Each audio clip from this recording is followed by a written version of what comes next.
Pregnancy के दौरान हमें क्या नहीं करना चाहिए। जो पहले के जो 3 महीने होते हैं उस समय क्या होता है कि वो स्टार्टिंग पीरियड होता है, उसमें इम्प्लांटेशन भी होता है और बच्चा जो होता है वो छोटा सा बन के यूट्रस में ठहरता है।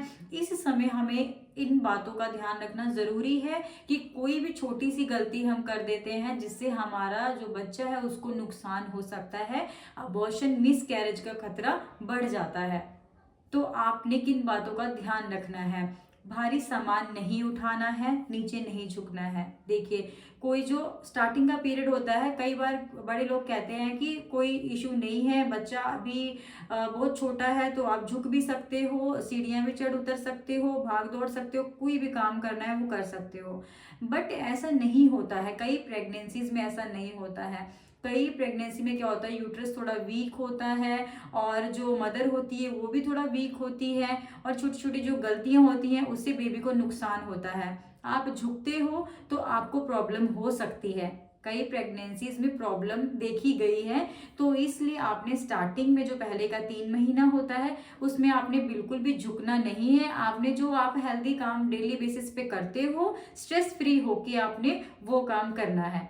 और डाइट भी अच्छी लेनी है आपने, कोई भी बाहर का चीज नहीं खाना है, फास्ट फूड नहीं खाना है, ना आपने जंक फूड खाना है। कोई भी ऐसी चीज नहीं खानी जिससे आपको एसिडिटी बने, बदहजमी हो और आपके सीने में जलन महसूस हो और इससे आपको नौजिया वॉमिटिंग ज्यादा मात्रा में हो। तो आपने ऐसा नहीं करना है। नेक्स्ट है बिना डॉक्टर के पूछे कोई भी मेडिसिन या पेन किलर लेना। देखिए, प्रेगनेंसी का जो फर्स्ट ट्राइमेस्टर होता है इसमें जो भी हम इनटेक करते हैं, जो भी हम खाते हैं वो हमारे बच्चे को लगता है, वो चीज हमारे बच्चे को ट्रांसफर होती है। तो कोशिश करें, आप कोई भी चीज इनटेक कर रहे हो, कोई खाना पीना खा रहे हो, कोई फूड खा रहे हो, कुछ भी, ज्यादातर हमें डरने की बात तब होती है जब हम कोई मेडिसिन खाते हैं। कोई भी मेडिसिन खाते हैं, जहाँ पेन किलर होता है या फिर कोई एंटीबायोटिक होती है, कोई भी गैस की दवाई होती है, तो हम सोचते तो हैं कि चलो ये तो पेन किलर है, मुझे ये पेन हो रहा है तो मैं खा लेती हूँ, कोई नुकसान नहीं होगा। घर बैठे खुद से अपना इलाज नहीं करना है। प्रेगनेंसी में अगर आपका हेडेक होता है तो ये भी किसी ना किसी प्रॉब्लम का संकेत होता है। आपके पैरों में सूजन होती है, आपको नोजिया वॉमिटिंग ज्यादा होता है, आपका बीपी लो हो जाता है, तो ये सारी चीजें कोई ना कोई प्रॉब्लम का संकेत होती हैं। खुद से मेडिसिन ना खाएं, क्योंकि वो जो सिम्टम्स आप में आते हैं जैसे हेडेक होता है या फिर स्टमक पेन होता है, कई कई बार बैक एक भी होती है, तो ये सब चीजें आपको होती हैं। तो पेन किलर अपने मन से नहीं लेना है कि पेन किलर लेते ये ठीक हो जाएगा।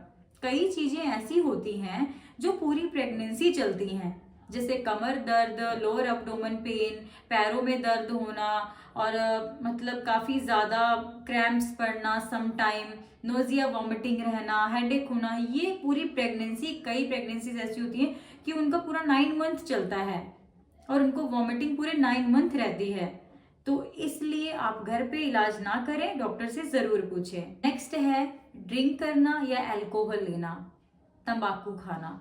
देखिए, ये तो नॉर्मल सी बात है, आपको भी मालूम होगा कि जब आप प्रेगनेंसी कंसीव करते हो उसके बीच में आप अल्कोहल लेते हो या फिर कोई तंबाकू, सिगरेट, धूम्रपान होता है, ये सारी चीजें करते हो तो आपको नुकसान कर सकती हैं, आपके बच्चे को भी हार्म कर सकती हैं। इससे आपको अबॉर्शन का भी खतरा बढ़ सकता है। तो कोशिश करें आप धूम्रपान ना करें, तंबाकू, दारू, सिगरेट का सेवन बिल्कुल भी ना करें प्रेगनेंसी के स्टार्टिंग में क्या, पूरी प्रेगनेंसी इन सब चीजों का सेवन बिल्कुल भी नहीं करना है। नेक्स्ट है कैफीन।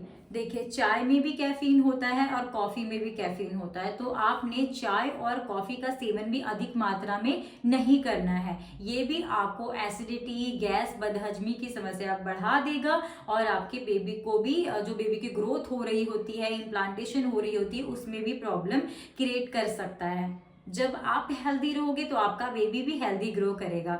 तो चाय या कॉफी जो भी आप लेना चाहते हैं वो पूरे दिन में 1 या 2 कप लें तो ज्यादा बेहतर है, इससे ज्यादा मात्रा में आप सेवन कैफीन का ना करें।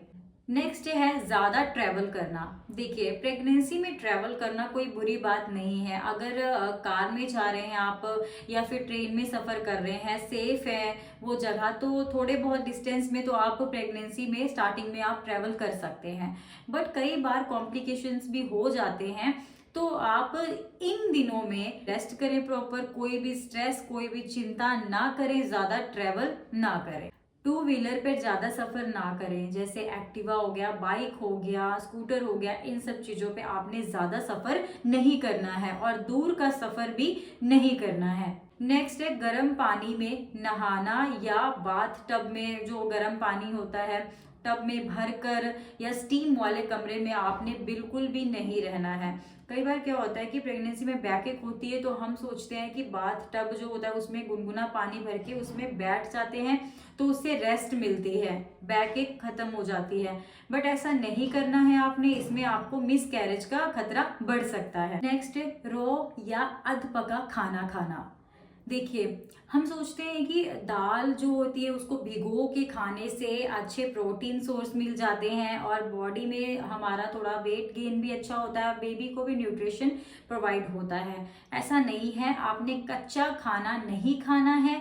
कुछ दिन प्रेगनेंसी का जो स्टार्टिंग पीरियड होता है और अध पका खाना भी आपने नहीं खाना है और कोई भी ज़्यादा मैदे वाली चीज़ों का सेवन आपने नहीं करना है। जो जरूरी बातें थी मेन वो तो मैंने आपको इस वीडियो में बता दी हैं। इन बातों का ध्यान रखना बहुत ज़रूरी है आपकी प्रेगनेंसी में, प्रेगनेंसी के पूरे मंथ में, बट स्टार्टिंग में कुछ ज़्यादा ही ध्यान देना होता है क्योंकि ये बहुत ही सेंसिटिव पीरियड होता है जो आपके लिए और आपके बच्चे के लिए ही बेहतर होता है। ज़्यादा अच्छा होता है कि आप अच्छा खुद से खाएं पिएं और खुद से ज़्यादा ख्याल रखें। तो क्या करें आप इन दिनों में? आप हेल्दी डाइट लें, थोड़ा सा वॉक कर सकते हैं, स्ट्रेस फ्री रहें, आप पानी ज़्यादा से ज़्यादा पिए, जंक फूड बिल्कुल भी ना खाएं आप। डॉक्टर ने आपको फॉलिक एसिड जो दी है पहले 3 महीने खाते हैं, आयरन कैल्शियम तो 3 महीने के बाद शुरू करते हैं। तो फॉलिक एसिड का डेली बेसिस पे आप सेवन करते रहें क्योंकि जो न्यूरल ट्यूब डिफेक्ट होता है वो बेबी में कम करता है फॉलिक एसिड जब आप खाते हैं। पूरी नींद लेनी है आपने और कोई भी संकेत कुछ भी आपको नजर आता है आपकी बॉडी से रिलेटेड या कुछ भी आपको डिस्कम्फर्ट महसूस होता है तो आप अपने डॉक्टर से जरूर फॉलो अप करें। इन बातों का ध्यान रखना है इन दिनों में।